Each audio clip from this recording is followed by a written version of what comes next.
Botata go sala chabo ka re he's out of the country and he's out of your life. Mara ga se wa misha go khumbule khaya. Na go no tswa KFC ke ga di mamelong. South Africa shetse ba ke jele full chicken. Reker, o se. Ga basadi man, le ngadishije le somize go ba monna. Hayi, Reker, uthetha njani noDipuo? Wena mathetha njani? Akinya ke re every tabeng tjako nkiswa ga kuhle. No, Reker, e re tlo nhlokomela. Ke tlo go hlokomela. O tlo nhlokomela bjang o paletse ke go hlokomela joki ya gago. Joki ya mashoba o ka re wa pere mpaola.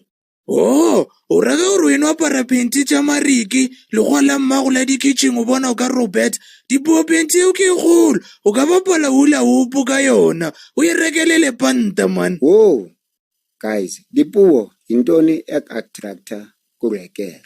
Reker o tlo huma. Molaetse baby, molaetse lefatla leo. Yo, Reker yintoni ek-attractor kuDipuo? Ke tšhomi yake Timbi bara Dipuo yena ke mmotsana ge o tagile nete ke tsaipela o ka re private part ga o no montšantšha bathong. Thembi, ka ra gona la go feta ke dithamo ke dipompile. Tjo, Coke Zero, ga una taste shem. If niyaqhubeka nale relationship, Dipuo zintoni ongathanda ukuthi atshintshe kuzo? A tlogele go ja nnoši, a tšhentšhe le joki, a tlogele go e dira motlemo.